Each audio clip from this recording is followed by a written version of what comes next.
Sometimes a story begins not with sound, but with the absence of one. In a world built on voices, laughter, and warning bells, one 8-year-old girl moved through crystalline silence, while pain carved patterns only she could feel. What would unfold over the next 72 hours would shatter assumptions held by some of the brightest medical minds on the eastern seaboard and prove that truth often waits in places no one thinks to look. The Hartwell Coastal Resort rose from the main shoreline like a monument to old money and new ambition, all glass and granite facing the Atlantic's endless churn. Tonight, the grand ballroom glowed with champagne light and carefully orchestrated elegance. 200 guests in evening wear moved through choreographed social rituals, their mouths forming words, their glasses touching in silent toasts, their shoes tapping rhythms on polished marble that created a symphony one person would never hear. Emma Hartwell stood alone by the floor-to-ceiling windows, small hands gripping a leather sketchbook against the white fabric of her dress. Beyond the glass, winter waves rolled and crashed in moonlit fury, throwing foam 20 feet into the air. She pressed one palm flat against the cold surface and felt the vibration travel up her arm, into her chest, the only connection she had to that distant roar. The ocean had always been her favorite place because it didn't require ears to experience. You could feel it in your bones. Inside the ballroom, a string quartet warmed up near the stage. The violinist drew her bow across strings, adjusting tension, creating notes that floated through the room like promises. Emma watched the woman's arm move, watched her fingers dance, watched her face concentrate on something Emma could only imagine. Then the familiar spike of pain lanced through her right ear, sharp enough to make her breath catch.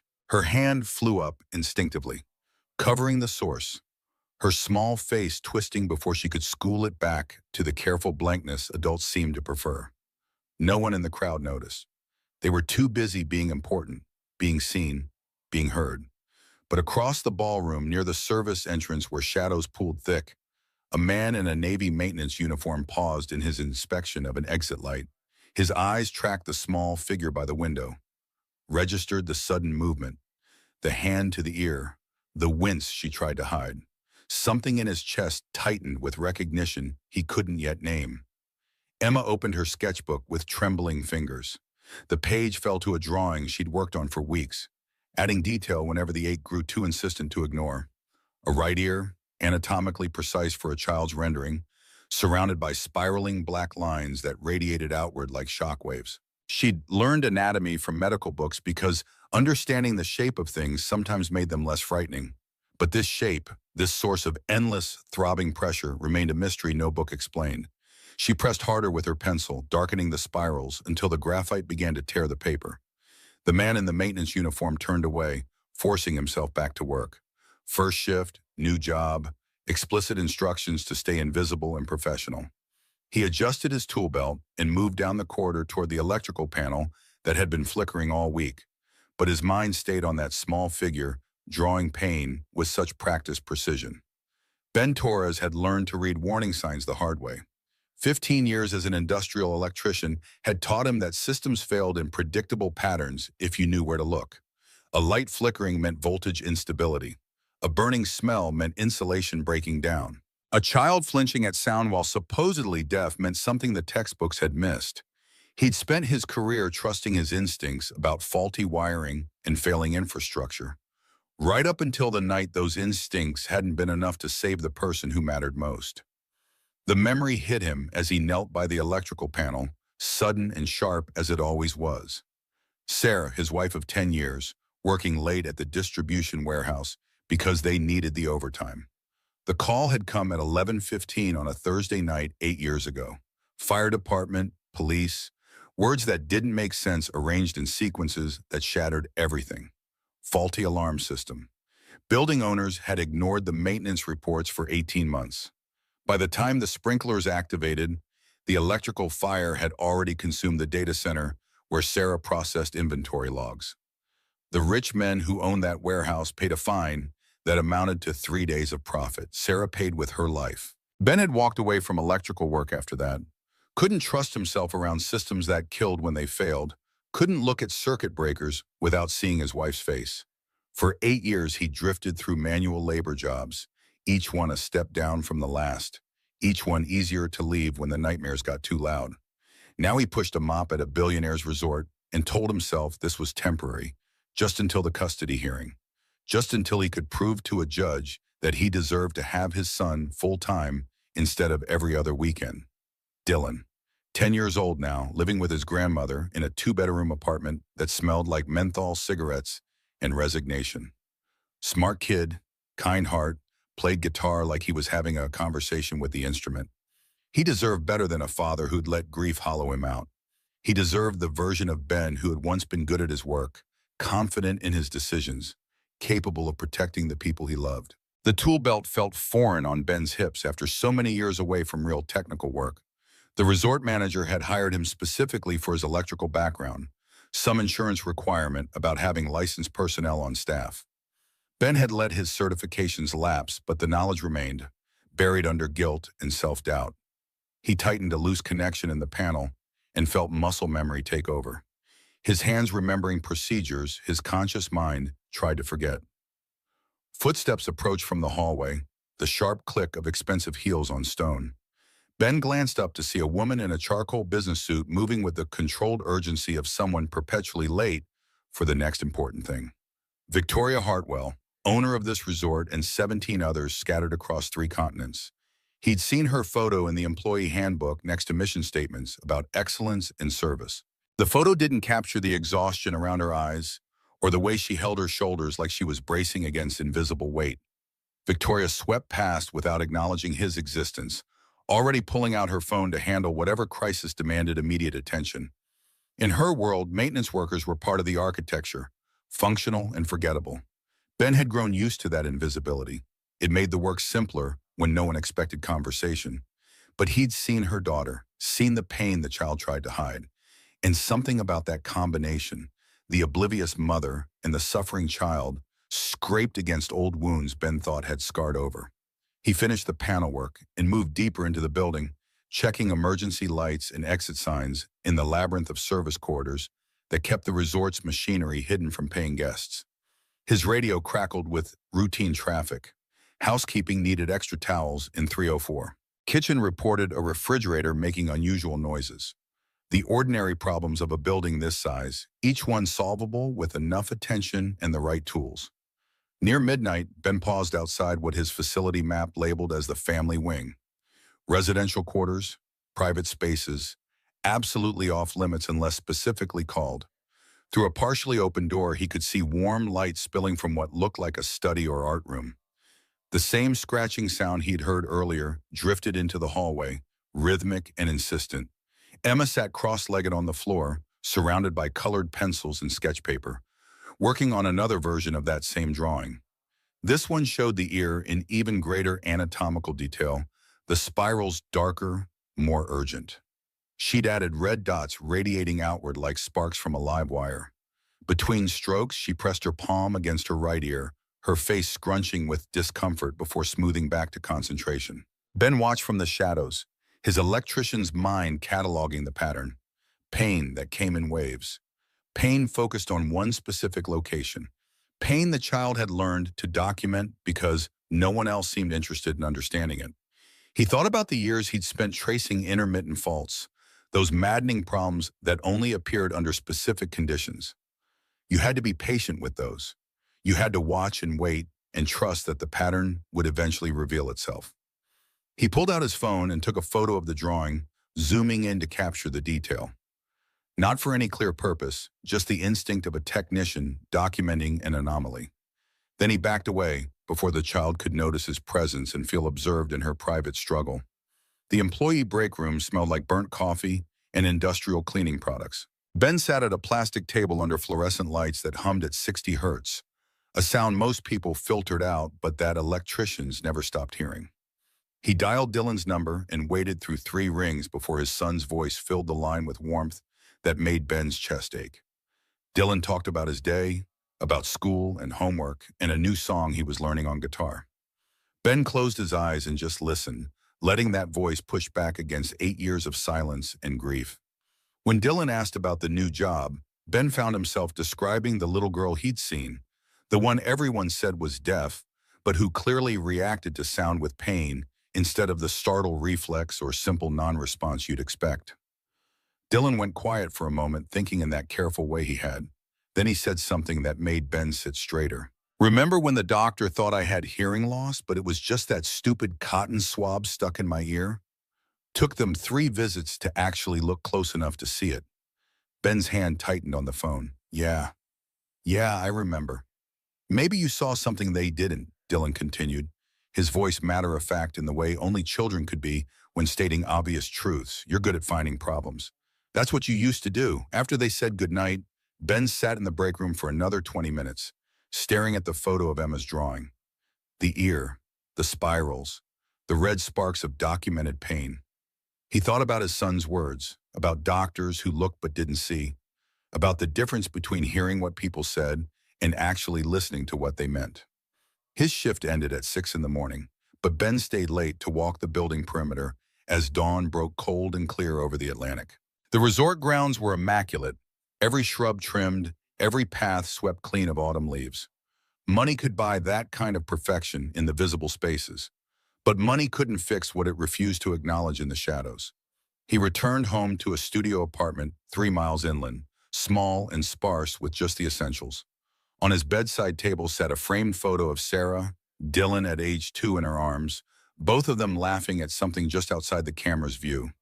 Ben had spent 8 years trying to earn the right to look at that photo without shame, trying to become again the kind of man who noticed when something was wrong and did something about it instead of walking away. He lay down without sleeping, his mind too active to rest. The memory of Emma's face stayed with him, the practiced blankness overlaying genuine suffering. He'd seen that expression before on his own face in mirrors during the worst months after Sarah died. The look of someone who'd learned that showing pain only made others uncomfortable. Around noon, Ben gave up on sleep and drove to the public library. The reference desk librarian looked surprised when he asked for access to medical databases, but she set him up at a computer terminal with visitor credentials. He spent 3 hours reading about pediatric hearing loss, congenital conditions, diagnostic protocols. The language was dense and technical, but not incomprehensible to someone who'd spent years reading electrical code and equipment specifications. What struck him most was how much of the diagnostic process seemed to rely on initial assessment.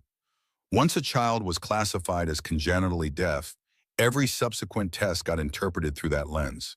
Treatment plans assumed permanent impairment. Pain complaints got dismissed as unrelated or psychosomatic. The system was built to confirm its own conclusions. Ben found a study about foreign objects in ear canals of NICU infants. Apparently, the protective ear coverings used in neonatal intensive care units sometimes broke down, leaving fragments too small to see without specialized equipment.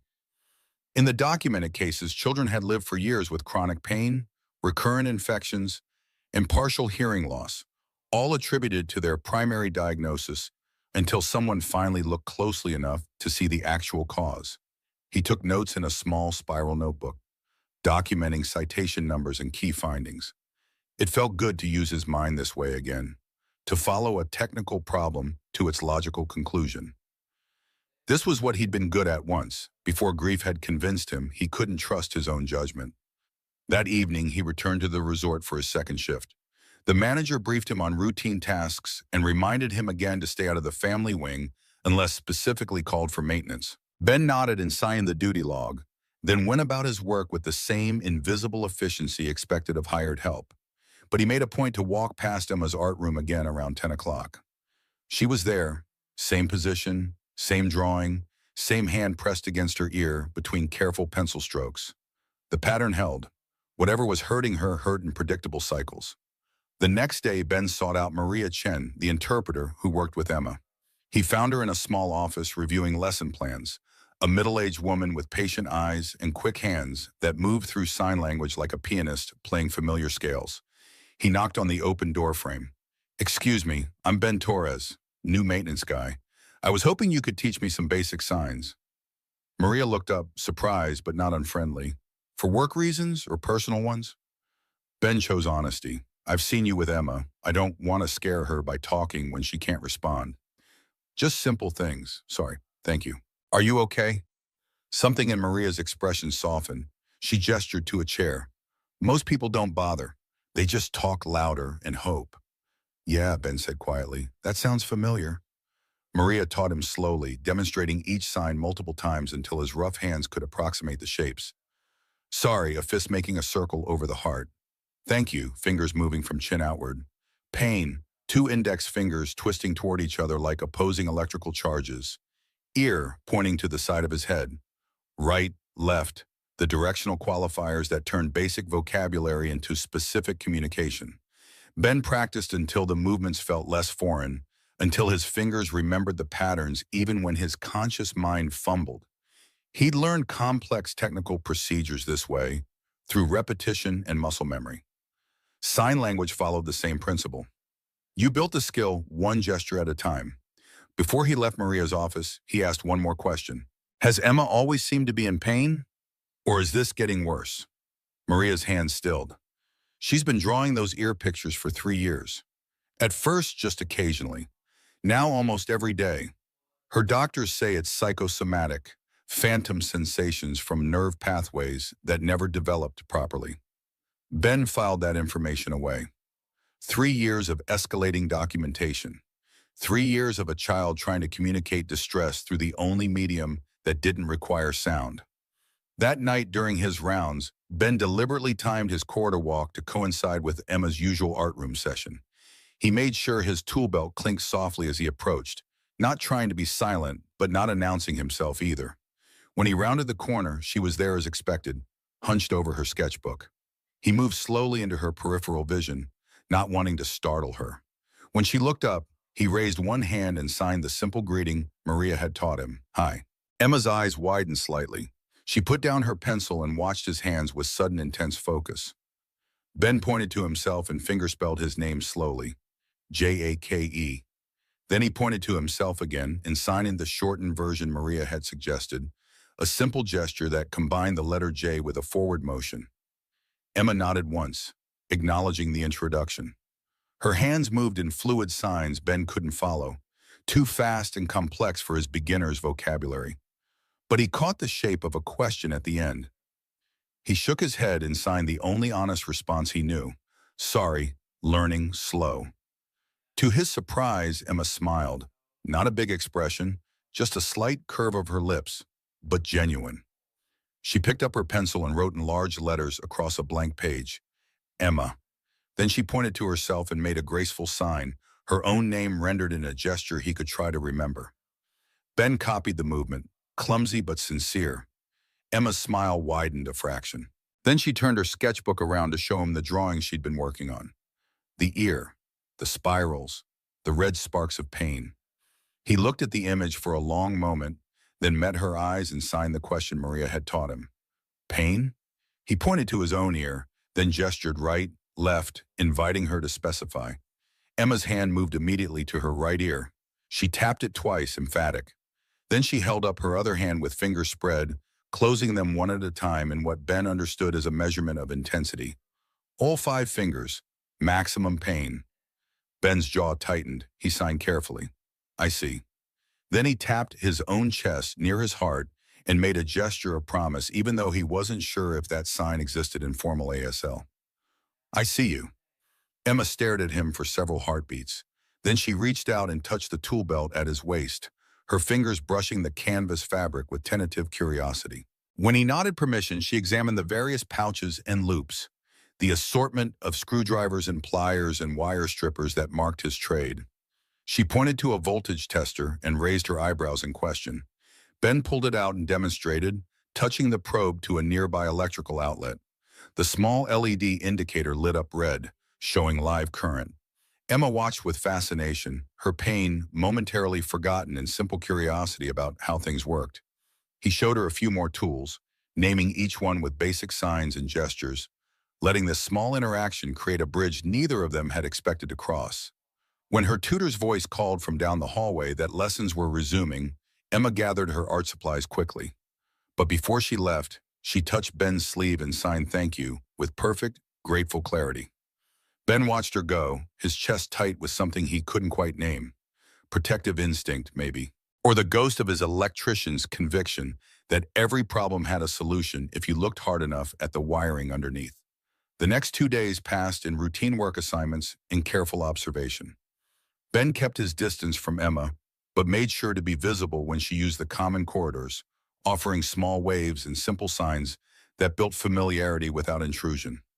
He watched how she moved through the resort, how she pressed her hand to her ear at irregular intervals, how her face tightened when the pain spiked despite her best efforts to hide it. On his fourth night, a maintenance request sent him to Victoria Hartwell's private office suite, outlets acting up near the private study. The work order read, "Standard electrical troubleshooting, nothing complicated." Ben gathered his testing equipment and headed to the family wing, radio in to confirm the suite was unoccupied. The office was exactly what he'd expected. Expensive furniture, floor-to-ceiling bookshelves, framed awards and achievements covering one wall, a crystal decanter on a side table, probably containing scotch worth more than Ben's monthly rent. He moved to the outlet panel and began his methodical testing, checking voltage and ground connections, looking for the loose wire or failing breaker that would explain the reported issues. Then his gaze landed on the desk where a laptop sat in sleep mode, its screen glowing faintly.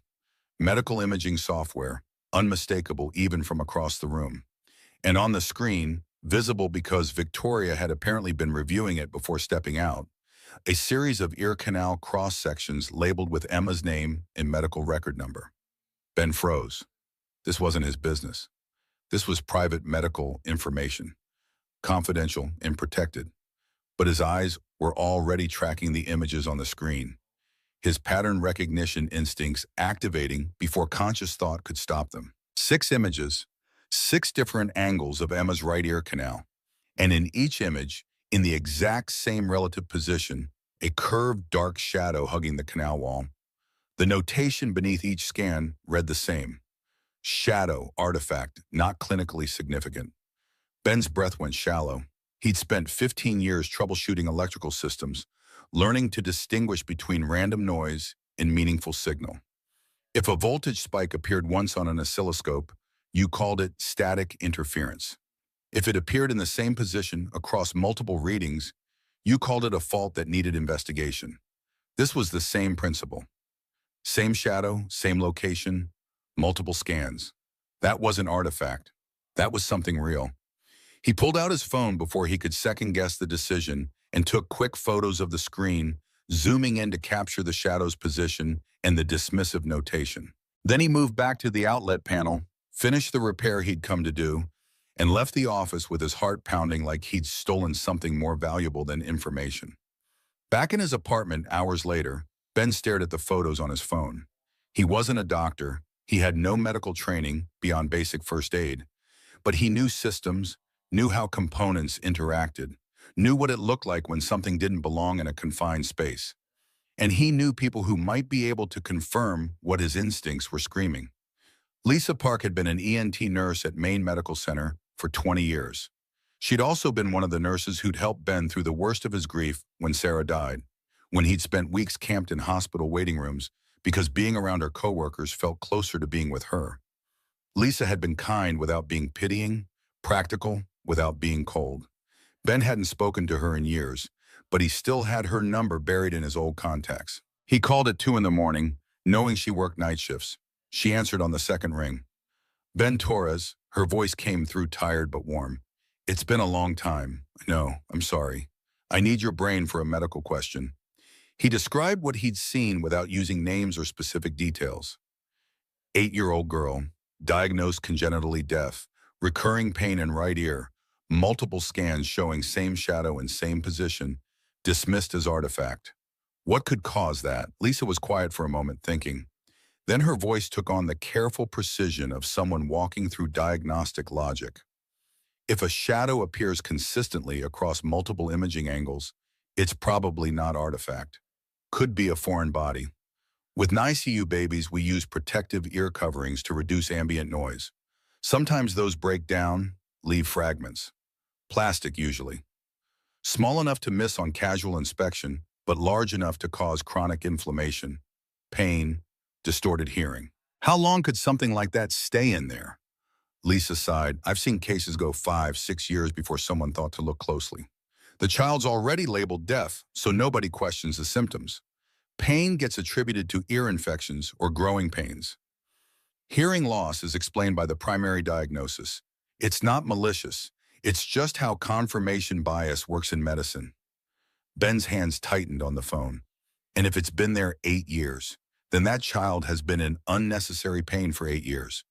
But Ben, her voice sharpened, I can't diagnose over the phone.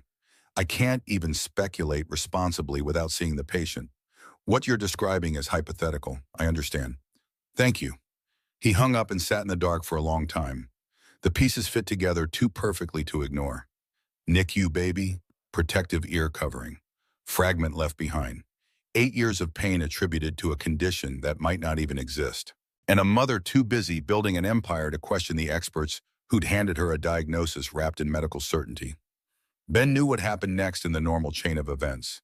He should report this to his supervisor, who would kick it up to resort management, who would probably do nothing because suggesting a billionaire's child had been misdiagnosed for 8 years was the kind of liability nightmare that made corporate lawyers break out in hives.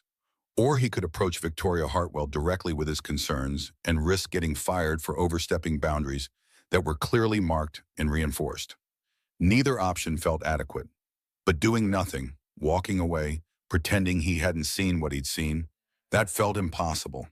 He'd walked away once before when a system was failing, told himself it wasn't his problem, and his wife had paid the price. The next morning, Ben waited outside Victoria Hartwell's office. He'd rehearsed what he wanted to say, chosen his words carefully to sound concerned rather than accusatory, helpful rather than intrusive. When she arrived, moving through the hallway with her usual controlled urgency, he stepped forward before courage could fail him. Mrs. Hartwell, could I speak with you for a moment? It's about Emma. Victoria stopped, her expression shifting from distracted to guarded in an instant. What about her? Ben kept his voice level. Has she been touching her right ear frequently? Reacting to certain sounds even though she's supposedly deaf? Victoria's face went cold. Why are you asking me this? Because I've seen her in pain, and I've seen medical images that suggest there might be something physically wrong that's been missed. The temperature in the hallway seemed to drop 10 degrees. You went through my daughter's medical files. The laptop was open. I was there to fix an outlet. I saw the scans by accident. But what I saw, Ben pressed forward even as Victoria's expression hardened to stone. There's a shadow that appears in the same place in multiple images. That's not normal artifact. That could be a foreign object. Victoria took a step toward him, her voice dropping to a dangerous quiet. You think you, a maintenance worker, have discovered what 7 board-certified specialists missed? You think because you saw some scans you don't have the training to interpret? You understand my daughter's condition better than doctors from Johns Hopkins and Mayo Clinic? I think children don't draw pain unless they feel it, Ben said. And your daughter has been drawing her ear in pain for 3 years. Victoria's laugh was sharp and bitter. You have no idea what I've sacrificed for her, what I've spent, the treatments, the hope, the failures. Don't you dare stand there and suggest I haven't done everything possible. That's not what I'm saying. Then what are you saying? Her voice rose slightly, control slipping. That I've been a negligent mother? That I've ignored my child's suffering? That I should trust a janitor's opinion over specialists who've dedicated their lives to pediatric medicine? Ben held his ground. I'm saying maybe everyone's been so focused on the diagnosis they received 8 years ago that nobody's looked for other explanations. Victoria's hands trembled slightly before she clenched them into fists. From now on, Mr. Torres, your responsibility is to maintain this property. Nothing more. Stay away from Emma unless there's a legitimate maintenance emergency. Is that clear? Yes, ma'am. He turned to leave, but something on the wall caught his eye. Emma's latest drawing pinned to a corkboard in the hallway outside Victoria's office. The same ear, the same spirals, but this version had more red dots, more dense and urgent. A child's SOS rendered in colored pencil and desperate hope. Ben looked at it for a long moment, then back at Victoria. Someone has to listen to her. Her face crumpled for just an instant before she pulled the mask back into place. Get out of my sight. Ben walked away with his chest tight and his certainty absolute. He'd just killed any chance of helping Emma through official channels. But he'd also seen Victoria's face in that unguarded moment, the guilt and fear warring behind her anger. She knew something was wrong. She just couldn't afford to admit it. The rest of that day passed in mechanical routine. Ben completed his assigned tasks with the same invisible efficiency he'd cultivated, but his mind kept circling back to the problem, approaching it from different angles like an electrician troubleshooting an intermittent fault. Late afternoon, his phone buzzed with a weather alert. Major nor'easter forming off the coast, expected to make landfall within 48 hours. Hurricane-force winds, potential for power outages, and structural damage. All resort staff to report for storm preparation duty starting tomorrow morning. Ben checked the extended forecast and felt his stomach drop.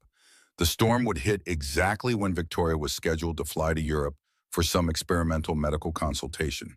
He'd overheard her assistant discussing the travel arrangements, the connection through London, the appointment with a specialist in Switzerland who apparently offered cochlear implant procedures with 1% success rates. 1%. Victoria was flying across the Atlantic to subject her daughter to an invasive surgery with a 1% chance of success, because she'd been told 8 years ago that Emma would never hear, and she'd built her entire understanding of reality on that foundation. Ben spent the evening in his apartment, watching the weather projections intensify.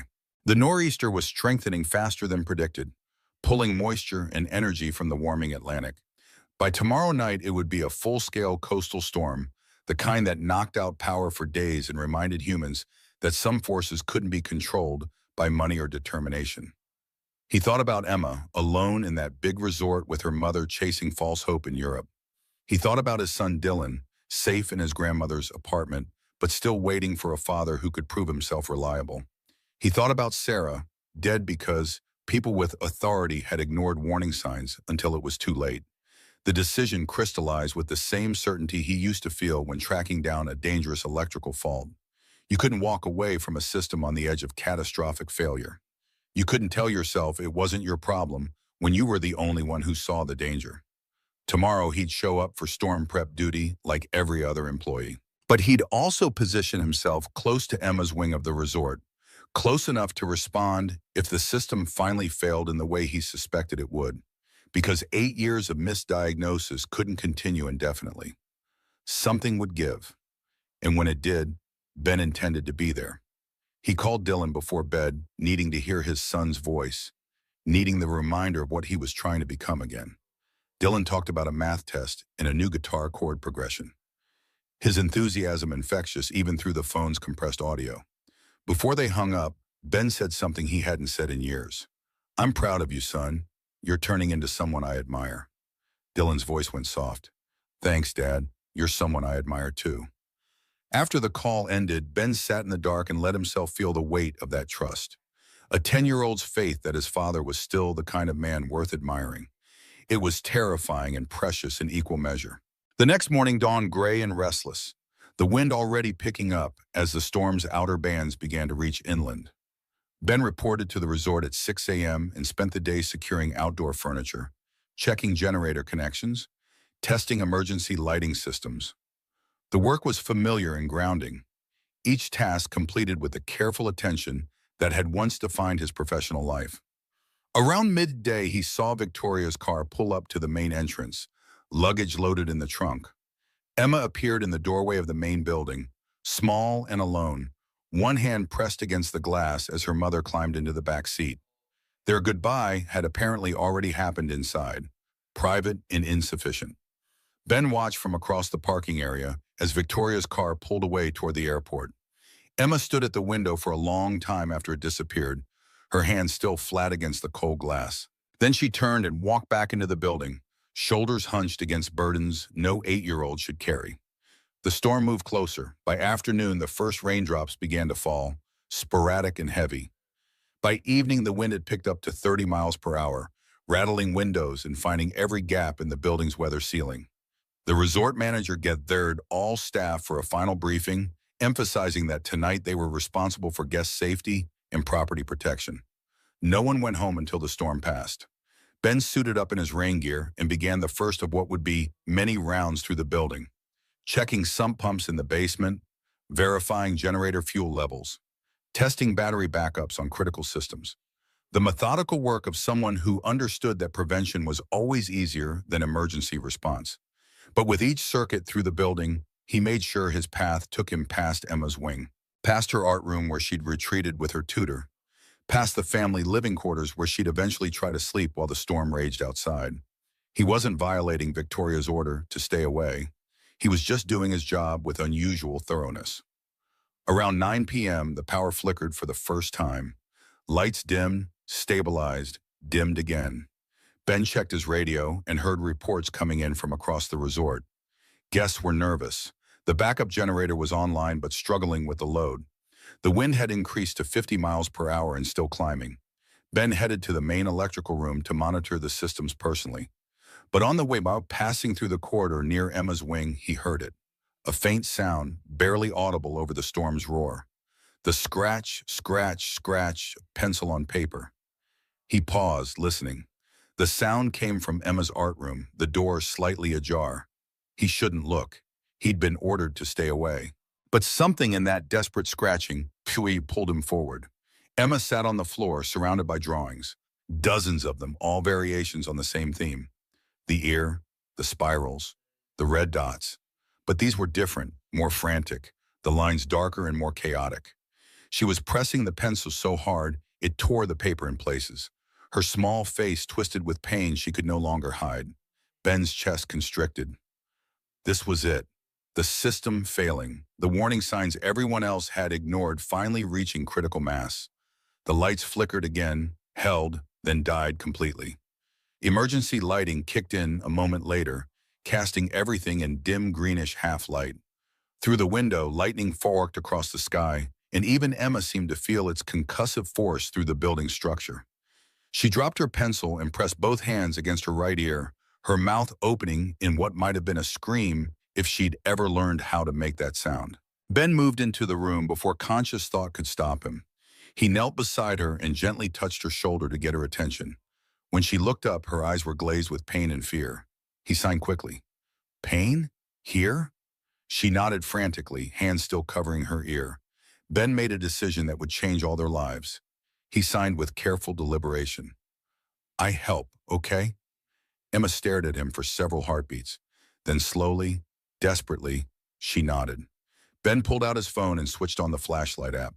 He signed for Emma to tilt her head, to let him look. She did, trusting him in that moment more than she'd trusted any of the dozens of doctors who'd examined her before. He angled the light into her ear canal, looking for what he already knew he'd find.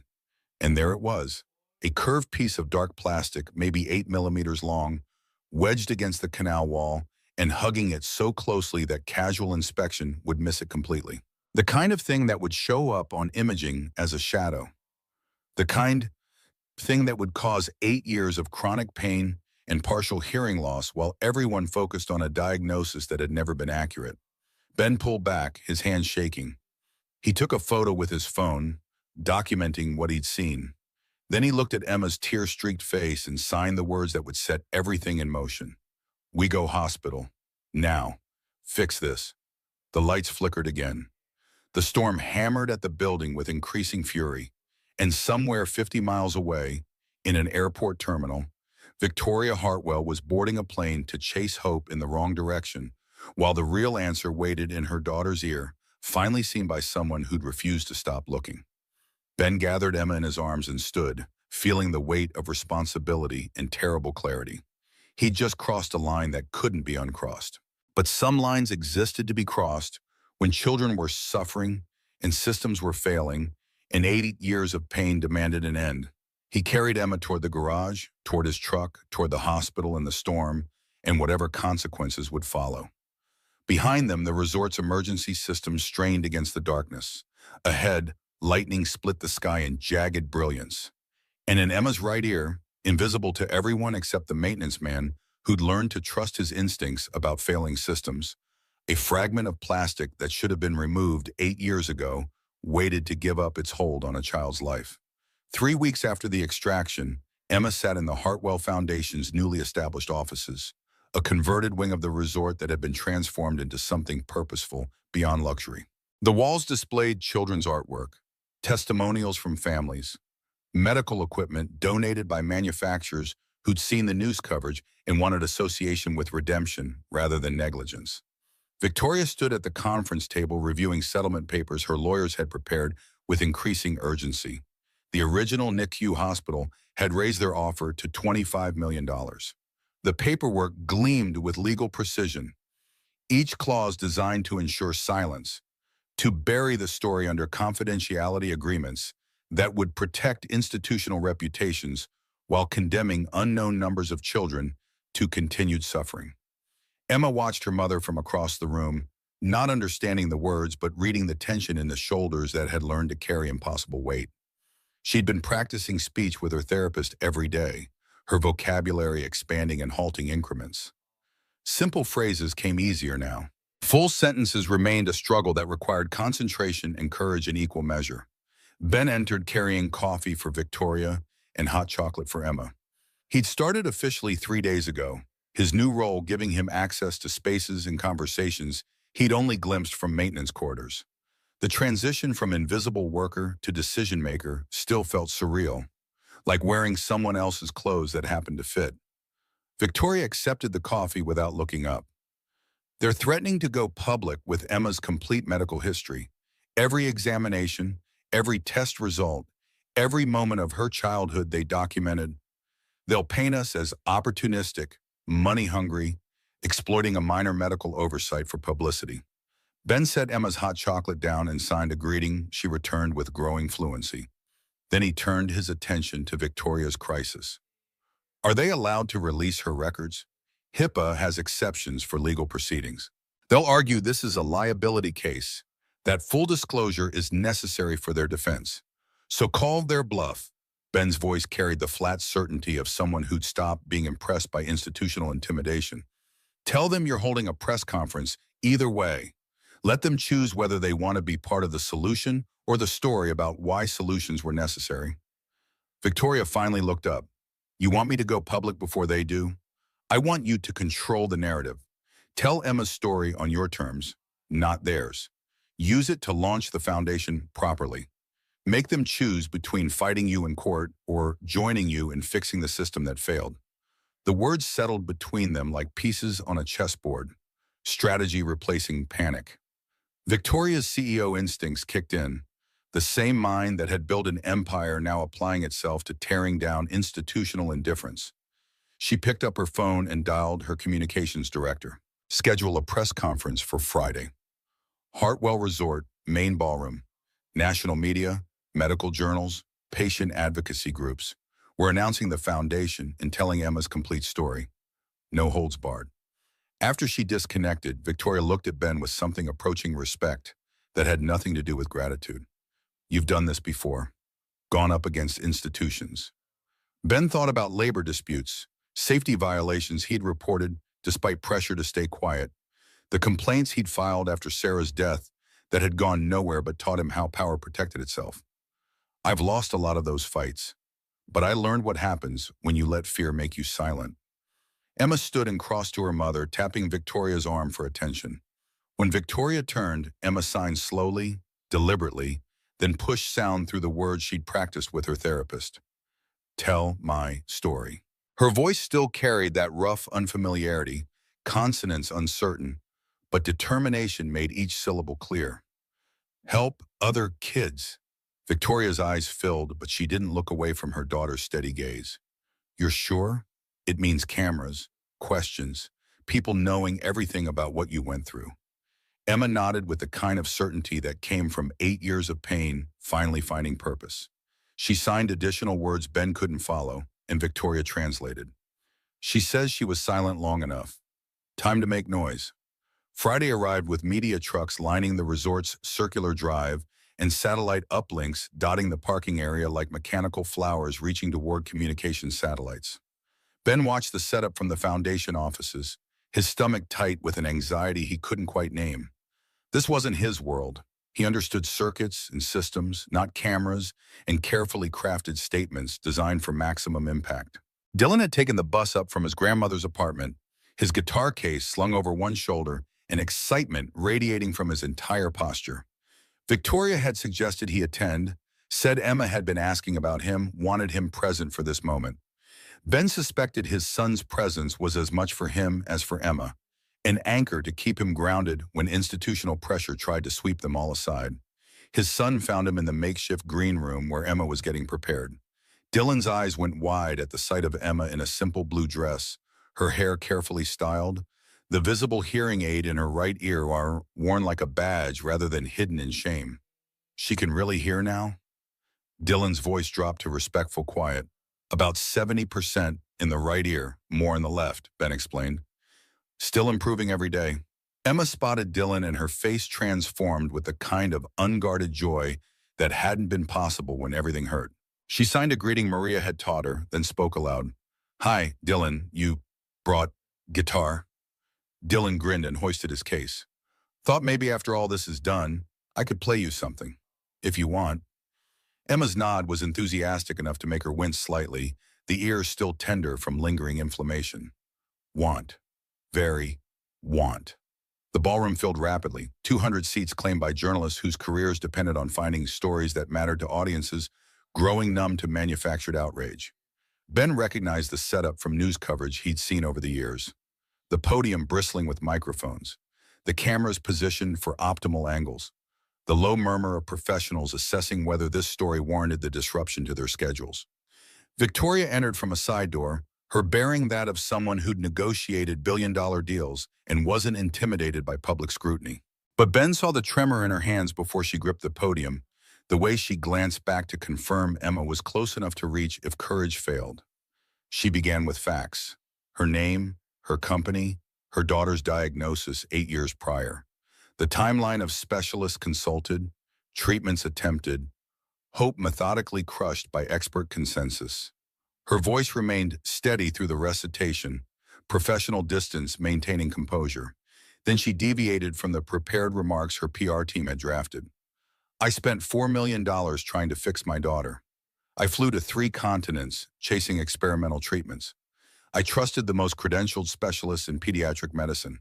And I was completely catastrophically wrong. The room's energy shifted, journalists leaning forward. This wasn't corporate spin. This was confession, raw and unprotected. My daughter wasn't born deaf. She was born with perfectly functional hearing that got blocked by a piece of plastic smaller than my fingernail. For 8 years, Emma lived in pain, while I threw money at a problem money couldn't solve because I was asking the wrong questions. Victoria pulled up the first slide, the medical scans showing that curved shadow everyone had dismissed. This appeared in every scan Emma received over 8 years. 7 different specialists looked at these images. Every single one labeled it artifact, not clinically significant. Because once my daughter was diagnosed as congenitally deaf, every piece of evidence got interpreted through that lens. Another slide. Emma's drawings, the progression from simple sketches to desperate documentation of escalating pain.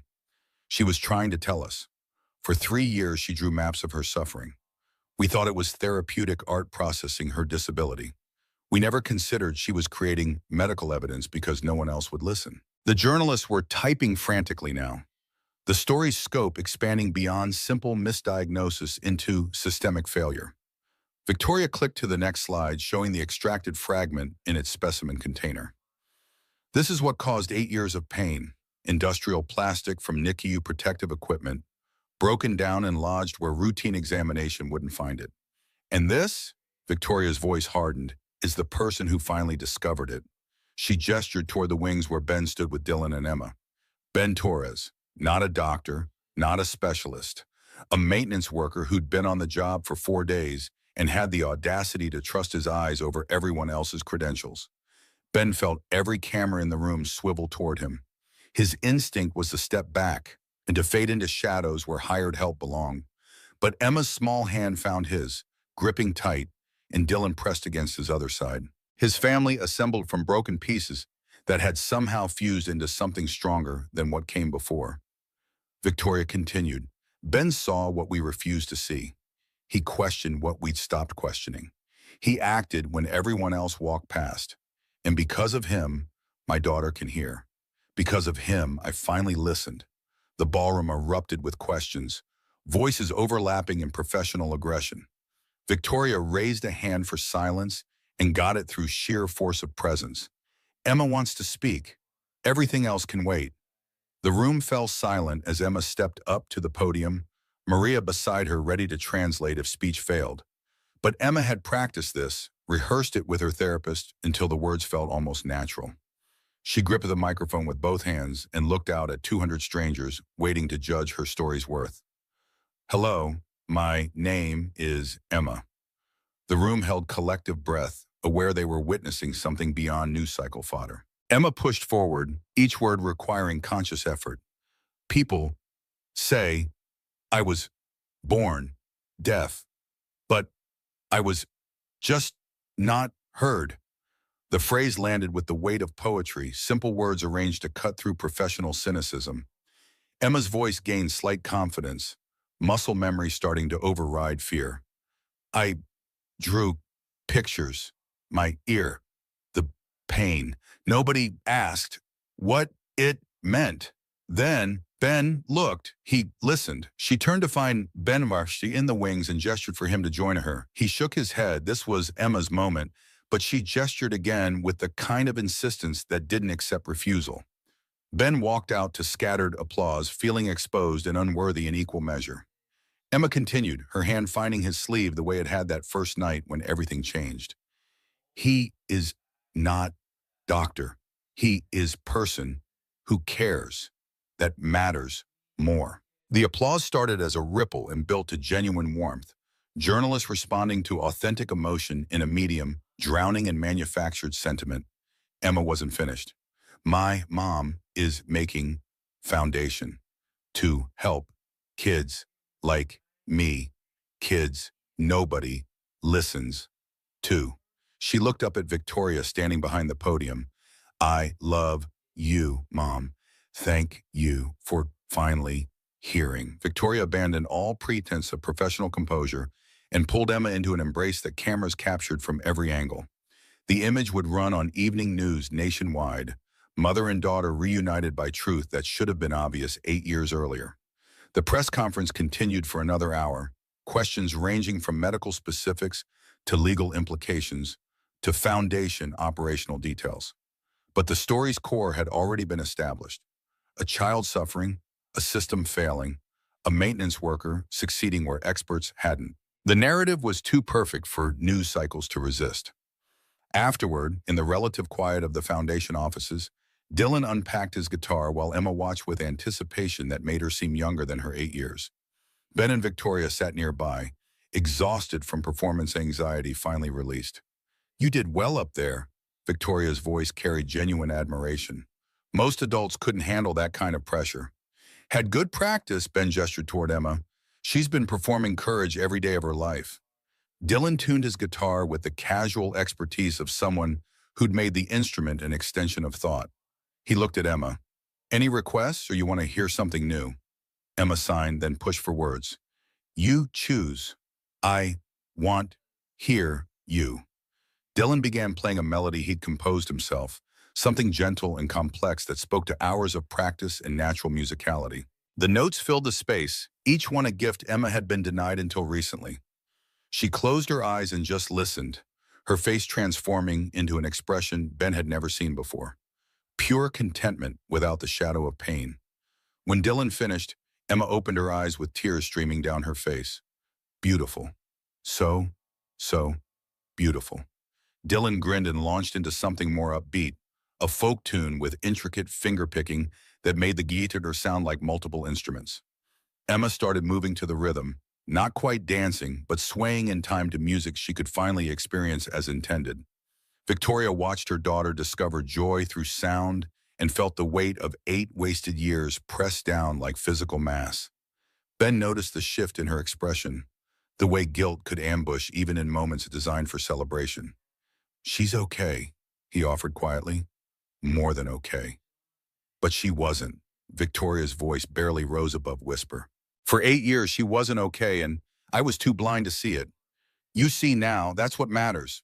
Victoria turned to face him directly. How do you do that? How do you forgive yourself?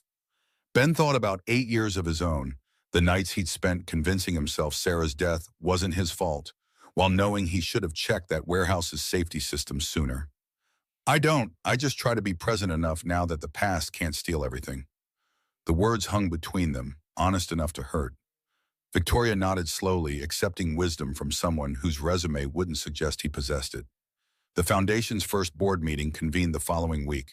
Victoria presided with an efficiency that made it clear this wasn't vanity philanthropy but serious institutional reform. Ben attended as Director of Safety Oversight. His role explicitly focused on identifying systemic failures before they caused harm. The medical director from Portland General presented findings from Emma's case review. We've identified 47 similar cases nationwide in the past decade. Children diagnosed with congenital hearing loss who actually had foreign objects, tumors, or infections that mimic nerve damage symptoms. Every single case involved multiple specialists confirming the initial diagnosis without questioning its foundation. 47 children, Victoria's voice was ice. 47 families told their children would never hear, never speak normally, never have the futures they deserved, because the system trusts credentials over evidence. The director nodded. We're proposing mandatory second opinion protocols for all congenital diagnoses. Independent review by specialists with no connection to the initial assessment. And we want to establish screening clinics in underserved areas where families can't afford the kind of comprehensive care Emma received. Make it happen. Victoria pushed a folder across the table. That's the initial funding allocation. $50 million to start, more is needed. Ben watched the meeting unfold and marveled at how quickly Victoria had pivoted from grieving mother to institutional reformer. She wielded guilt like a weapon against complacency. Her own failures transformed into fuel for preventing others from suffering the same. After the meeting, Emma's audiologist requested a private consultation. She led Victoria, Ben, and Emma to a quiet examination room and pulled up Emma's latest hearing test results. I need to show you something. These are Emma's auditory nerve response tests. Full neural pathway evaluation. The results are, she paused, searching for the right words, completely normal. No damage, no developmental delays, no structural abnormalities. Victoria frowned. I don't understand. The original diagnosis said congenital auditory nerve damage. The original diagnosis was wrong. The audiologist's voice carried professional frustration. Emma's hearing apparatus was perfect at birth. The only thing wrong was the foreign object blocking signal transmission. Everything attributed to nerve damage was actually inflammation and obstruction. So she could have heard this whole time. Victoria's question emerged small and broken. If the object had been removed in the NICU, yes, Emma would have developed completely normal hearing and speech. The silence that followed felt heavy enough to crush. Emma watched the adults process implications she couldn't fully grasp yet, their faces showing variations of grief and rage she'd learned to recognize even when she couldn't understand their cause. That night, Victoria sat with Emma on the resort's private beach, watching waves roll in under a sky so clear that stars created their own light show. The ocean's rumble was muted but present, baseline sound that Emma could now experience as more than vibration. Victoria tried to find words that would explain the unexplainable, that would make sense of a mistake that had stolen 8 years. The doctors made an error, a very big error. Emma tilted her head, processing. What? Error? They said you couldn't hear because you were born wrong, but you weren't born wrong. You were perfect. Something got stuck in your ear that shouldn't have been there. Emma considered this with the pragmatic acceptance of children who adapted rather than dwelling. So I was supposed to hear? Always? Yes. Emma looked out at the ocean, its waves catching moonlight and throwing it back transformed. Then, I didn't lose 8 years. I was just late. Victoria pulled her daughter close, crying into her hair, while Emma sat patient and forgiving in ways adults forgot how to be. The child's wisdom about her own stolen childhood felt like judgment Victoria deserved and grace she hadn't earned. But Ben found me, Emma continued, her speech improving daily through sheer determination. So, the mistake brought Ben and Dylan and Foundation to help other kids. Victoria held on tighter, understanding that her daughter had somehow transformed catastrophic failure into purpose that made sense of suffering. Emma wasn't minimizing the lost years. She was choosing to extract meaning from them because the alternative was drowning in bitterness she was too young to sustain. The custody hearing happened in a gray courthouse that smelled like floor wax and institutional resignation. Ben sat at the plaintiff's table wearing a suit Victoria had insisted on buying him. Dylan's grandmother and her lawyer positioned across the aisle with expressions that suggested they expected easy victory. The judge reviewed the file with professional disinterest, decades of family law having worn down any idealism he'd once possessed about determining children's best interests. He looked at Ben over reading glasses that had slipped down his nose. "Mr. Torres, you're requesting modification of the custody arrangement to grant you primary physical placement?" "Yes, Your Honor. On what grounds?" Ben's lawyer, also provided by Victoria, stood to present their case. But Ben put a hand on her arm and stood himself. "On the grounds that I'm finally the father my son deserves. I've spent 8 years proving I wasn't, running from responsibility because I couldn't forgive myself for my wife's death. But 3 weeks ago I met a little girl who'd been suffering because adults trusted credentials over observation, and I couldn't walk away. Not again." The judge's expression shifted slightly, professional distance cracking. "You're the maintenance worker from the news, the Hartwell case." "Yes, sir. That little girl taught me something. She taught me that showing up matters more than being perfect, that listening matters more than knowing all the answers. My son deserves a father who shows up and listens. I'm ready to be that person." Dylan's grandmother's lawyer objected on procedural grounds, arguing that emotional appeals weren't evidence of changed circumstances. But Victoria stood from the gallery where she'd been seated and asked permission to address the court. The judge frowned. "You're not party to this case, Ms. Hartwell." "No, but I'm the person whose daughter Mr. Torres saved, and I employ him now as Director of Safety for the Hartwell Foundation. I can speak to his character, his reliability, his fitness as a parent." The judge gestured for her to continue. Victoria approached the witness stand with the confidence of someone used to having her opinions carry weight. 3 weeks ago, Ben Torres made a decision that could have cost him everything. He took my daughter to the hospital during a major storm because he trusted his observation over medical expertise. He risked criminal charges, job loss, and professional ruin because a child needed help nobody else was providing. That's the definition of good parenting, seeing need and meeting it regardless of personal cost. Dylan's grandmother stood, her voice trembling with emotion she'd been containing. "That's all very dramatic, but this man has a history of instability. He quit 4 jobs in 6 years. He lives in a studio apartment.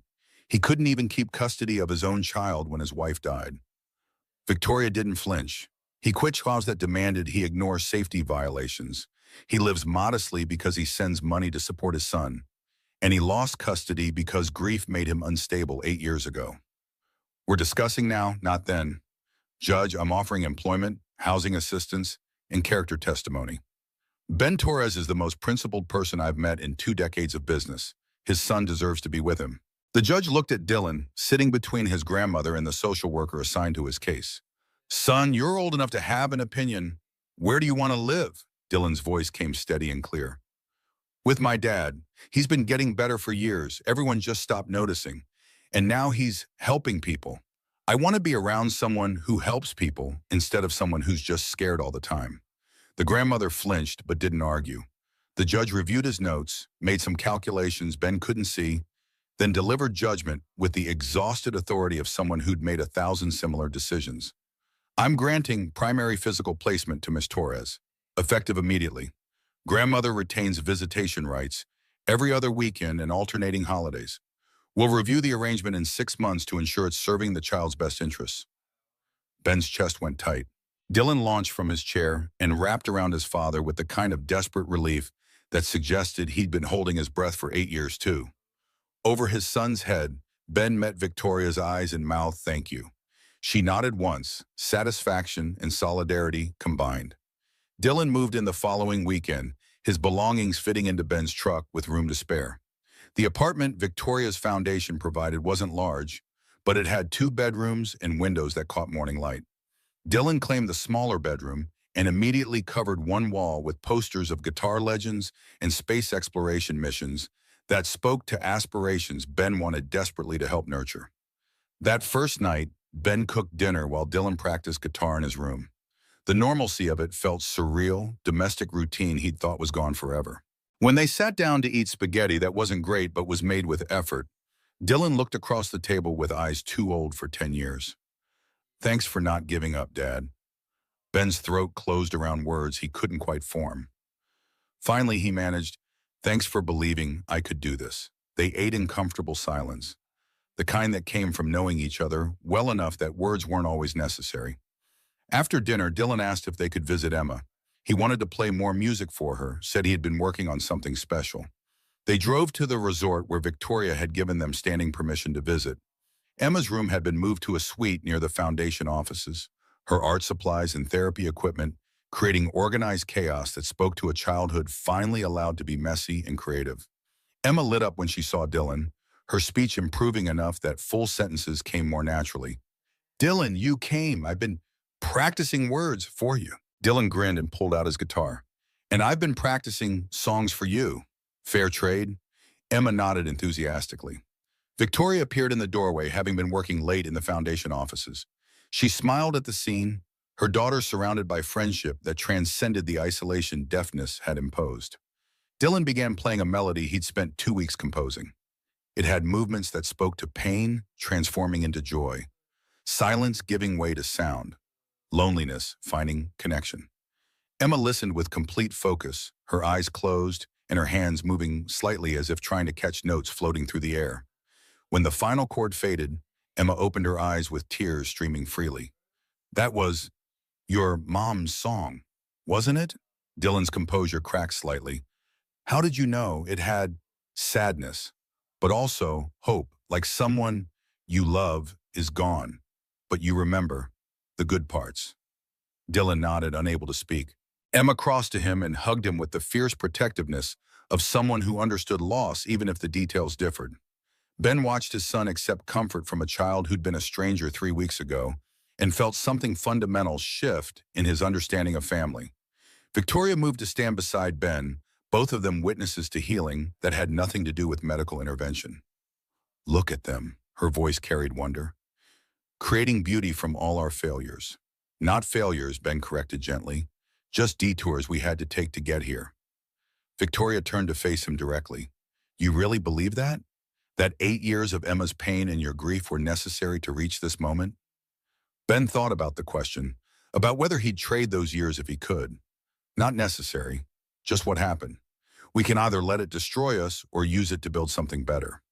The words were simple enough that they shouldn't have carried weight. But Victoria felt them land somewhere deep, in the place where guilt had been eating her alive since the night Ben carried Emma into that hospital. She'd been so focused on what she'd failed to do that she'd missed what she could still become. I don't know how to forgive myself, she admitted quietly. Then start by forgiving Emma for being perfect when you expected broken. Start by forgiving your younger self for trusting experts who were supposed to know better. Start small and work your way up. Victoria looked at him with something that might have been the beginning of seeing him as more than the maintenance worker who'd saved her daughter. You're wiser than you pretend to be, just older than I'd like to be. Grief ages you fast. They stood in compatible silence while their children created connection through music and shared understanding of what it meant to lose years and find them again transformed. Outside, the ocean maintained its endless rhythm, indifferent to human suffering and human healing in equal measure. The Foundation's grand opening gala happened 6 weeks after Emma's extraction. The resort's ballroom transformed into celebration space that erased any memory of that first night when Ben had watched a suffering child from shadows. 500 guests filled seats, donors and advocates and families whose children had been misdiagnosed, creating community from shared experience. Victoria took the podium wearing confidence that no longer felt like armor against vulnerability. She spoke about the Foundation's mission, the screening clinics already operating in 4 cities, the second opinion protocols being adopted by hospitals nationwide. 47 children had been identified and properly treated in 6 weeks. The numbers would only grow. But the real story, Victoria continued, isn't institutional reform. It's listening. Actually listening when children try to tell us they're hurting. Trusting observation over assumption. Believing that sometimes the person without credentials sees truth that experts miss. She invited Emma to join her on stage. Emma walked out wearing the same blue dress from the press conference, Her visible hearing aid a deliberate statement about embracing difference rather than hiding it. She'd practiced this speech until the words felt natural, until her voice carried confidence instead of just determination. My name is Emma Hartwell. I'm 8 years old. And for 8 years, nobody heard me say my ear hurt. The ballroom went silent, 500 people leaning in. Emma's voice strengthened. I drew pictures. I signed. I tried every way I knew to say pain. But everyone thought they already knew what was wrong. They looked at me and saw death. They didn't see hurting. She turned to find Ben in the front row next to Dylan. One person looked different, not a doctor, not someone important, just someone who paid attention. Ben saw hurting when everyone else saw death, and that changed everything. Emma gestured for Ben to join her. He shook his head, uncomfortable with attention, but she gestured again with the kind of insistence that had become her signature. Finally, he stood and walked to the stage, feeling 500 pairs of eyes tracking his movement. Emma continued, her hand finding his as it always did when she needed grounding. The foundation is my mom's way of saying sorry, but sorry to all the kids, not just me. She's making sure other kids get heard even when adults stop listening.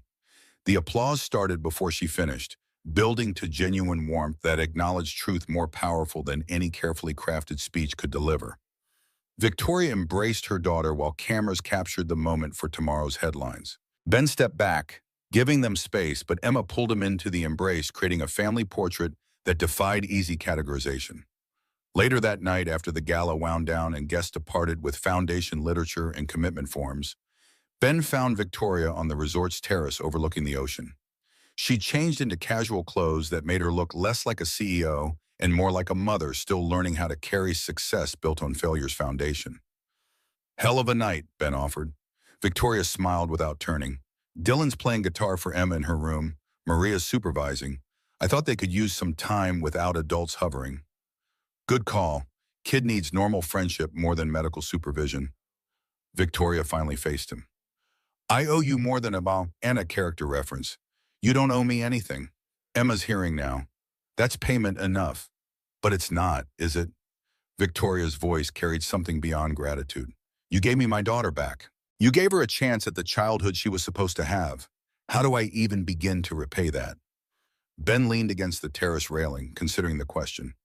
You already are. Every child the foundation helps, every family that gets a second opinion, every doctor who learns to question initial assumptions. That's repayment I couldn't have achieved alone. So we're partners in this? In making sure what happened to Emma doesn't happen to anyone else? Ben extended his hand. Victoria shook it, the gesture carrying weight beyond professional courtesy.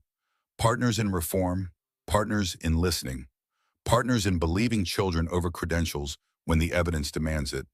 They stood together watching moonlight dance on waves. Two people whose lives had intersected in crisis and found common purpose in its aftermath. Not romance, not yet, maybe never. But connection built on mutual respect and shared mission to transform personal tragedy into systemic change. Inside the resort, Emma and Dylan created music that carried through open windows.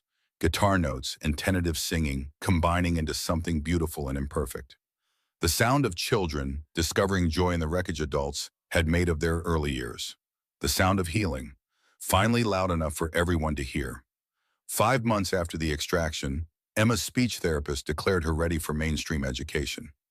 The news arrived on a Tuesday morning while Emma practiced pronunciation exercises, her tongue working through consonant clusters that required precision she'd never needed before. Victoria received the recommendation with mixed emotions that played across her face like weather systems.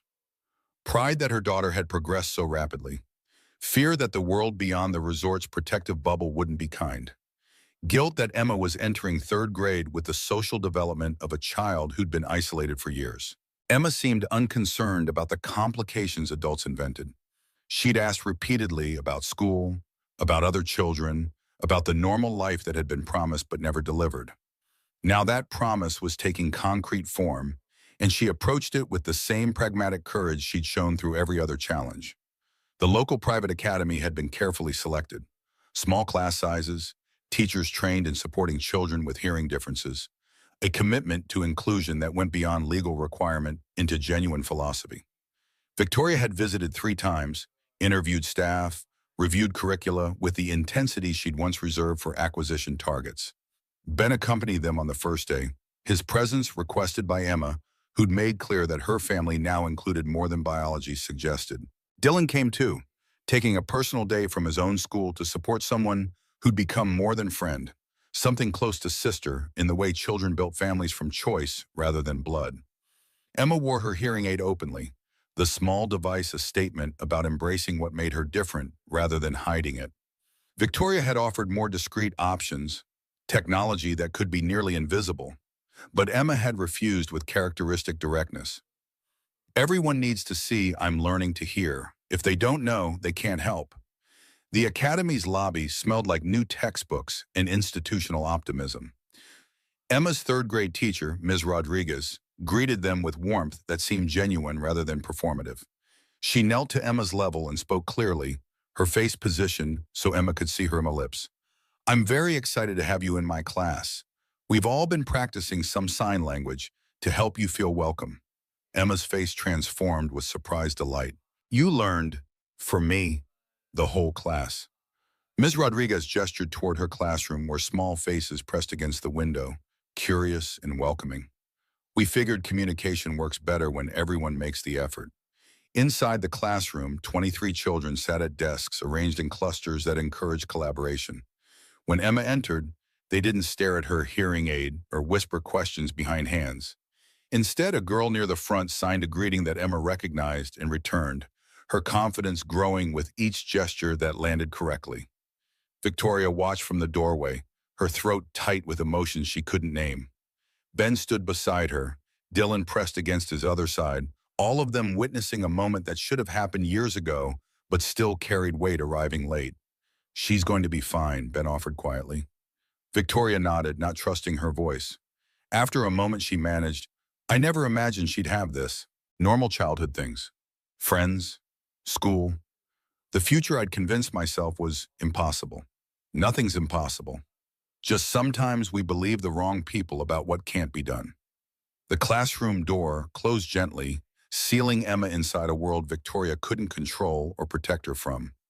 It felt terrifying and necessary in equal measure, the same way learning to walk had required letting children fall until they figured out balance.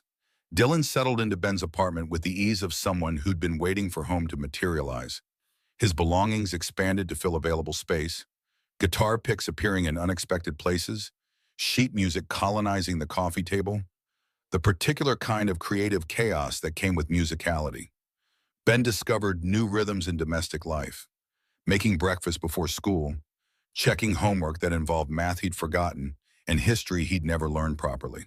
The small negotiations about bedtime and screen time and whether pizza counted as a legitimate dinner option 3 nights in a row. Some evenings Dylan practiced guitar while Ben worked on foundation reports, documentation of screening clinics, and second opinion protocols expanding across state lines. The music became soundtrack to concentration, Dylan's improving technique marking time in a way that felt more meaningful than clocks. On weekends, they visited Emma, the 3 of them forming a unit that defied easy categorization. Not quite family by traditional definitions, not quite friendship either. Something new built from shared trauma transformed into shared purpose. Dylan had appointed himself Emma's music teacher, a role he took seriously despite being only 2 years older. He brought his guitar every visit and guided her through basic chords with patience that would have surprised his own teachers, who dealt with his restless energy during regular school hours. Emma's fingers struggled with the shapes, her small hands not quite ready for the stretches required, but she persisted with the same determination she'd applied to speech, each small victory celebrated as evidence that what had been impossible last week might become routine next month. Dylan showed her a simple 3-chord progression. Okay, so this is C, then G, then D. You'll use these in basically every song ever written. Emma positioned her fingers carefully, pressed down, strummed. The sound emerged muddy and unclear, more noise than music, but she grinned with unguarded joy at having created it herself. Dylan had adjusted her thumb position. Try it again, and don't worry about it being perfect. Music isn't about perfect, it's about feeling. Emma tried again. This time the chord rang clearer, recognizable as intentional sound rather than accident. She looked up at Dylan with eyes that suggested she'd discovered something precious and previously unimaginable. I made music. Dylan grinned. Yeah, you did. And you're going to make a lot more. The Foundation's 6-month review meeting convened with representatives from 12 screening clinics, reporting outcomes that exceeded even Victoria's aggressive projections. 8,000 children evaluated. 63 cases of misdiagnosis identified and corrected. 63 families given back futures they'd been told were impossible. But the numbers that mattered most to Victoria sat in a manila folder marked with Emma's name. Dr. Patterson had requested this meeting specifically to discuss findings that would reshape everything they thought they understood about her daughter's case. The medical conference room felt too small for the implications about to unfold. Victoria sat across from Dr. Patterson and the audiologist who'd been tracking Emma's recovery. Ben attended at Victoria's request, his presence grounding in ways she'd stopped questioning. Dr. Patterson pulled up imaging on the display screen, recent scans compared against the original diagnosis from 8 years prior. I've been reviewing Emma's complete medical history, trying to understand how the initial diagnosis went so wrong. And I found something. He clicked through images, highlighting neural pathways that glowed in false color. These are Emma's auditory nerve response patterns. Current testing compared to neonatal screening. Victoria leaned forward, trying to decipher the technical display. What am I looking at? Completely normal neural development. Dr. Patterson's voice carried professional frustration edged with anger at systemic failure. No damage, no abnormalities, no genetic markers for congenital hearing loss. The original diagnosis was entirely incorrect. Emma never had congenital auditory nerve damage. She had perfect biological hearing capability from birth.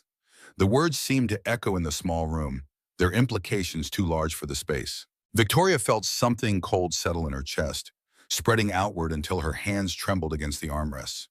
But the specialists she started, multiple specialists confirmed. They confirmed a misdiagnosis, Dr. Patterson interrupted gently, probably based on a misread initial screening, then reinforced through confirmation bias. Once Emma was labeled congenitally deaf, every subsequent test got interpreted through that framework. The foreign object caused symptoms that seemed to support the original diagnosis, so no one questioned the foundation. Ben's voice cut through Victoria's spiraling thoughts. Are you saying Emma could have heard perfectly her entire life if someone had just removed that plastic fragment in the NICU? Dr. Patterson met his eyes directly. Yes, that's exactly what I'm saying. Victoria stood abruptly, her body rejecting information too painful to integrate while sitting still. She moved to the window overlooking the parking lot, watching people move through ordinary days while her understanding of her daughter's childhood shattered and reformed into something unbearable. 8 years, her voice emerged barely above whisper. She lost 8 years of actual hearing. Actual normal development. Because of a mistake, Ben crossed to stand beside her, not touching, but present in the way he'd learned she sometimes needed. She didn't lose 8 years. They were taken. There's a difference. The distinction felt academic.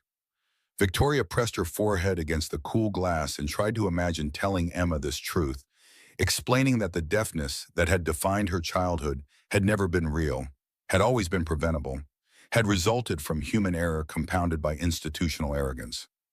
How do I tell her? Victoria asked the window, the room, the universe that had allowed this to happen. You tell her the truth, Ben replied quietly, and you let her decide how to feel about it. That evening, Victoria sat with Emma on the resort's private beach. The ocean performed its endless percussion, waves that Emma could now hear as more than vibration, transformed into actual sound that carried meaning and nuance. Victoria struggled to find words adequate for the magnitude of what needed saying. Con you, the doctors discovered something else about your hearing. Emma looked up from the sand castle she'd been building, her expression open and curious. Good something or bad something? Victoria's chest tightened. Complicated something. The original doctors who said you were born deaf, they made a mistake. You weren't born deaf at all. Your hearing was always perfect. It was just blocked by that piece of plastic.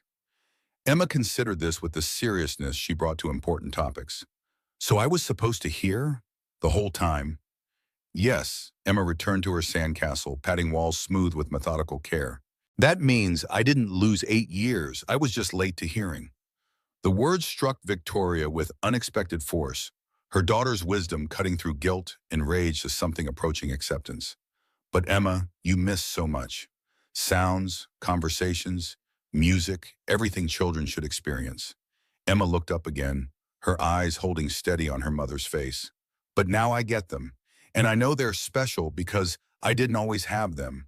Kids who always heard don't know how cool it is. I know. Victoria pulled her daughter close, crying into hair that smelled like salt water and childhood finally allowed to be messy. Emma tolerated the embrace with patient understanding, then offered perspective that suggested she'd been thinking about this longer than the 5 minutes since revelation. Also, if the doctors didn't make the mistake, Ben wouldn't have found me, and Dylan wouldn't be my friend, and you wouldn't have started the foundation helping all those other kids. So maybe the mistake was supposed to happen so good things could come after. Victoria held tighter, marveling at her daughter's capacity to find meaning in suffering, to extract purpose from pain. It was the kind of wisdom that should have taken decades to develop, not 8 years of childhood stolen by institutional failure. The medical conference in Boston wanted Emma to speak, to tell her story to physicians whose careers depended on not making the same mistakes. Victoria initially hesitated, protective of her daughter's privacy, but Emma insisted with the same determination that had carried her through speech therapy and school integration. I need to tell them. So they listened to other kids the way Ben listened to me. The conference hall held 500 medical professionals, their credentials and expertise creating an atmosphere of intellectual authority that might have intimidated most 9-year-olds. Emma walked to the podium wearing her school uniform and visible hearing aid, carrying herself with composure beyond her years. My name is Emma Hartwell. I was told I was born deaf for 8 years, but I was just born unlucky.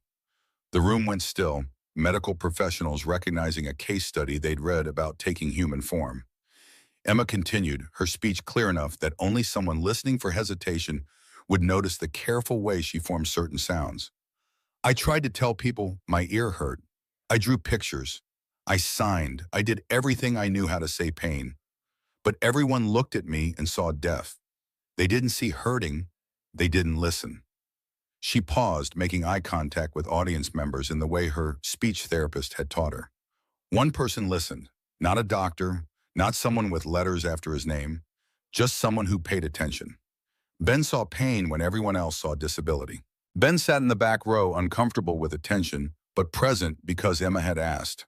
Victoria beside him, Dylan on her other side, the three of them forming her family in configuration that still surprised them with its rightness. Emma's voice strengthened. The foundation. My mom found 63 kids like me in 6 months. 63 kids who were called deaf but were really just hurting. How many more are out there? How many kids are drawing pictures nobody looks at? She let the question hang, challenging authority that had failed her and countless others. Then she delivered the lines she'd been practicing, words that would be quoted in medical journals and teaching hospitals. Listening and hearing are different things. One is what your ears do, one is what your heart does. My mom had ears for 8 years. Ben had a heart from day one. That's why he found me. The applause started scattered and built to sustained recognition. Medical professionals acknowledging truth delivered by someone whose expertise came from lived experience rather than academic study.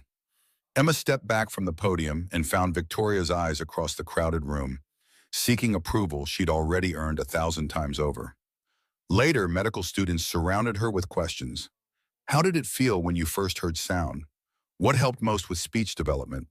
What can we do better for future patients? Emma answered each with patience and honesty, becoming educator to people who would someday hold other children's futures in their diagnostic assessments. The custody review hearing happened in early August, 6 months after the initial ruling that had granted Ben primary placement. The judge wanted confirmation that Dylan's living situation remained stable and appropriate, standard procedure for cases where dramatic changes had occurred. Ben arrived at the courthouse wearing the same suit Victoria had bought him for the original hearing. Dylan beside him looking older than his 10 years in khakis and a button-down shirt. Across the aisle, Dylan's grandmother sat with her lawyer, but her expression had softened from the defensive anger of 6 months prior. The social worker assigned to Dylan's case presented her findings with professional neutrality. Mr. Torres has maintained steady employment with the Hartwell Foundation. The apartment provided through his position meets all safety and space requirements. Dylan's grades have improved, his attendance is perfect, and psychological evaluations indicate he's thriving in his current placement. The judge reviewed the file, then looked at Dylan directly. "Son, I want to hear from you. How are things going with your dad?" Dylan sat straighter. "Really good, Your Honor. Dad makes me breakfast every day. He helps with homework, even when the math is hard for him, too. And he teaches me that showing up matters more than being perfect." The judge's expression softened slightly. "What does that mean? Showing up matters more than being perfect?" Dylan glanced at Ben before answering. "It means he's there. Every day. Even when things are hard. He doesn't run away anymore. And that makes me feel safe." The grandmother's lawyer had no objections to continuing the current arrangement. The judge granted permanent modification of the custody order with satisfaction that suggested he'd seen too many cases go the other way. Outside the courthouse, Dylan's grandmother approached Ben with tentative steps. "Can I talk to you for a minute?" Ben nodded, gesturing for Dylan to wait with Victoria, who'd attended as character witness. The grandmother's eyes were red-rimmed, but her voice stayed steady. "I was wrong. About you. About thinking you couldn't take care of him." She swallowed hard. "He's happier with you than I've seen him since Sarah died. And I'm grateful you didn't let my fear keep you from fighting for him." Ben felt something unknot in his chest that had been tight for 8 years. "You love him. That's all that mattered. You kept him safe when I couldn't. Can I still see him? Not just the court-ordered weekends, but when he wants to visit. Anytime. You are his grandmother. That doesn't change." They shook hands, tentative peace between people who'd been adversaries but shared love for the same child. Dylan watched from across the parking lot, old enough to understand what reconciliation looked like, even when adults struggled to name it. As September arrived, Victoria began planning an event that would serve multiple purposes. The Foundation's 1-year anniversary, Emma's 9th birthday, a celebration that combined institutional achievement with personal milestone, public acknowledgement with private joy. The resort's ballroom underwent transformation that spoke to careful thought rather than merely expensive decoration. Children's artwork from Foundation screening clinics covered one wall, testimonials from families whose lives had changed because someone finally listened. Tables held centerpieces made by Emma's classmates, their creative interpretations of what hearing meant rendered in construction paper and enthusiasm. Emma helped with planning, her input carrying equal weight to professional event coordinators. She wanted music, specifically Dylan performing, and space for dancing because movement to rhythm still felt like discovered magic. She wanted beach access so guests could experience the ocean the way she'd learned to, through multiple senses working together. The invitation list grew to include medical professionals who'd embraced the Foundation's mission, donors whose money funded screening clinics, and families whose children had been saved from years of misdiagnosis. But Emma insisted on keeping it personal too. Her classmates and teachers invited alongside billionaires and hospital administrators. "This is for everyone who helped me here," she explained. "Not just doctors and important people. Everyone who made the effort." The evening of September 21st arrived with weather that felt personally arranged. Clear skies and gentle breeze that carried ocean scent without the harsh cold that would come in another month. Guests began arriving at 6, the ballroom filling with conversations that ranged from medical protocol discussions to children comparing notes about third-grade teachers. Emma wore a dress she'd chosen herself, deep blue that matched her eyes, her hearing aid decorated with small silver stars Dylan had helped her apply. She moved through the crowd with confidence that would have been impossible a year ago, speaking to adults and children with equal ease, her voice carrying only the slightest trace of the struggle that came with learning speech after 8 years of silence. Victoria watched from near the Foundation display, seeing her daughter transform not just in capability, but in fundamental sense of belonging. Emma no longer stood apart from the world, watching it move without her. She participated fully, created her own noise, demanded space that had been denied too long. Ben found Victoria in her observation, Dylan beside him carrying the guitar case that had become extension of his identity. "You ready for this?" Victoria smiled. "For which part? The Foundation milestone, Emma's birthday, or the speech where I have to talk about the worst mistake of my life in front of 500 people?" "All of it." Ben's hand found hers briefly, contact that had become natural over months of partnership, evolving into something neither had named but both recognized. You're going to be great, and Emma's going to steal the show anyway. Dylan grinned. She's already got my guitar solo planned out, very specific about which songs I should play. The formal program began at 7. Victoria took the podium with Emma beside her, both of them visible representations of how far they'd traveled in the 12 months. Victoria spoke about the foundation's impact, the 12,000 children screened, the 147 misdiagnoses corrected, the hospital protocols changed across 18 states. But the real story, Victoria continued, isn't institutional reform. It's about believing children when they tell us something's wrong. It's about trusting observation over assumption. It's about understanding that expertise without empathy is just credentials on a wall. She turned to Emma, inviting her daughter to share the microphone. Emma stepped forward with the kind of presence that came from having survived something that should have broken her, but instead had refined her into someone stronger. A year ago, I couldn't hear my own voice. Today, I'm talking to hundreds of people, and every word matters. Her voice carried across the room without amplification, clear and strong. The audience leaned forward, recognizing something authentic in a world drowning in carefully crafted messages. People say I lost 8 years, but I learned something important. She paused, making eye contact with different sections of the audience. You can't lose what was stolen. You can only decide what you do with what's left.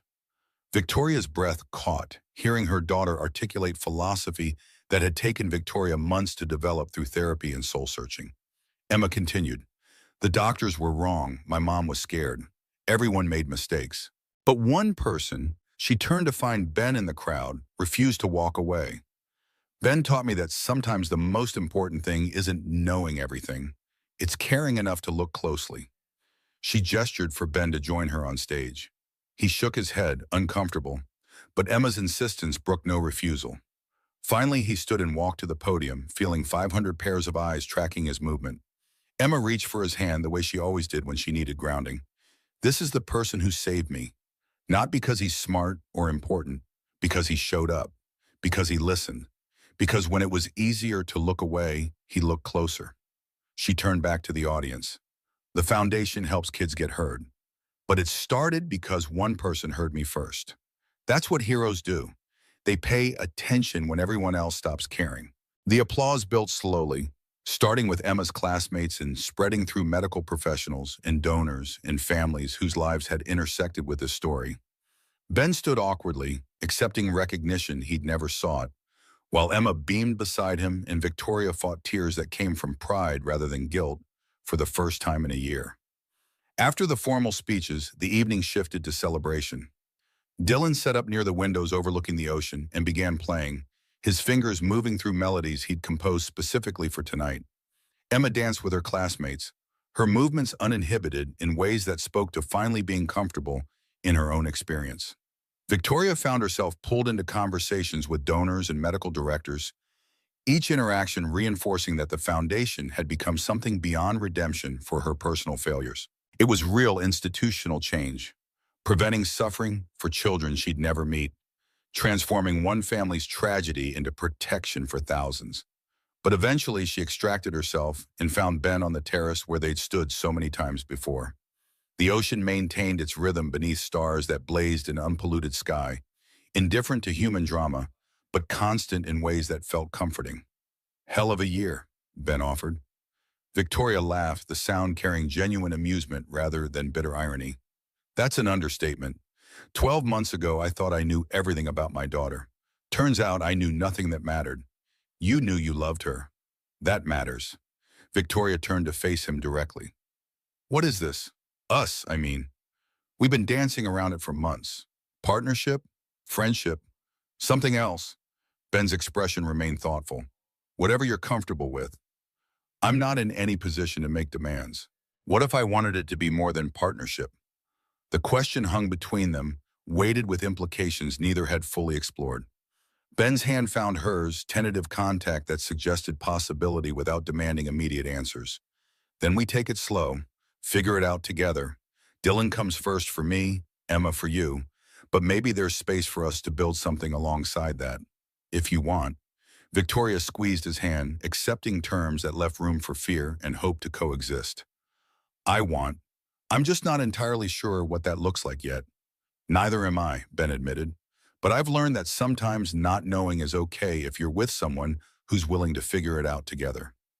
They stood together, watching moonlight on waves, two people learning to build something new from the wreckage of what they'd lost. Inside, guitar music carried through open windows. Dylan's playing, accompanied by Emma's voice, a tempting harmony she'd never have achieved a year ago. Emma appeared in the terrace doorway, her face flushed from dancing and laughter. "Mommy, Ben, come dance, please." Victoria hesitated, conscious of the crowd, the cameras that had documented tonight's event. But Emma's hands pulled at both of them with insistence that didn't accept refusal, and somehow that mattered more than maintaining appropriate boundaries.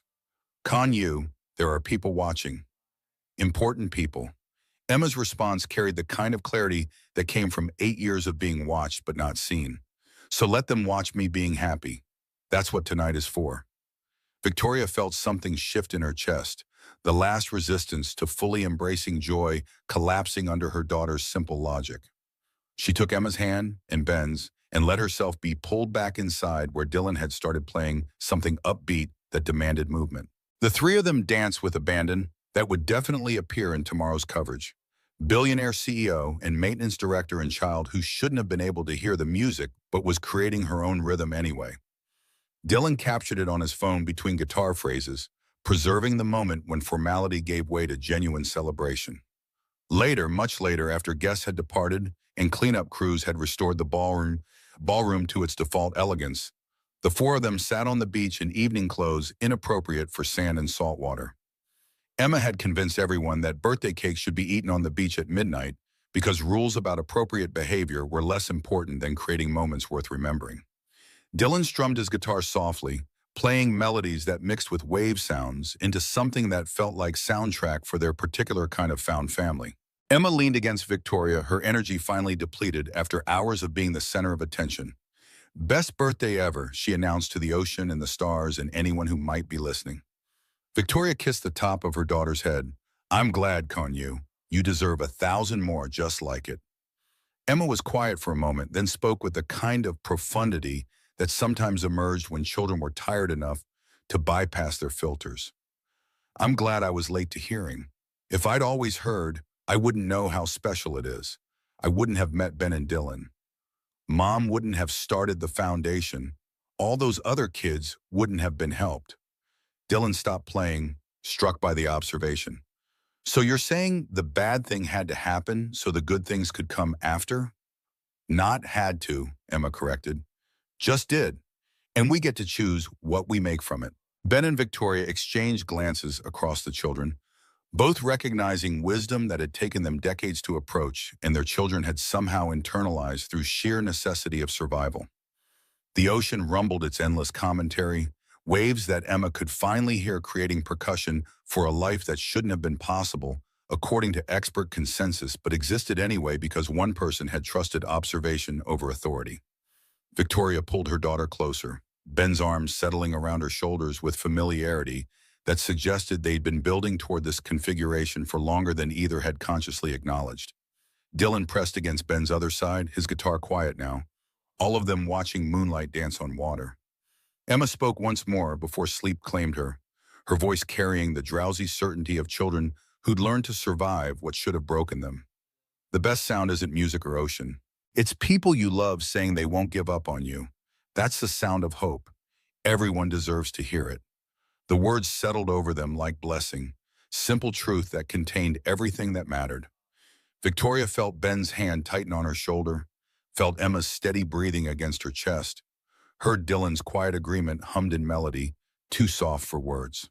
They sat together as September night deepened toward autumn, four people who'd found each other through crisis and chosen to remain together through healing.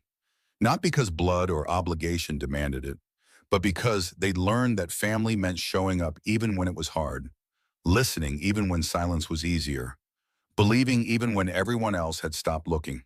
The ocean maintained its rhythm, indifferent but constant. The stars wheeled overhead in patterns that had existed before any of them were born and would continue after they were gone.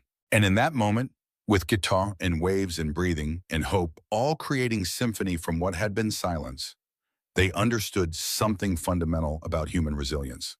The hardest lessons often taught the most about what could be survived. The stolen years couldn't be recovered, but the years ahead stretched unlimited with possibility.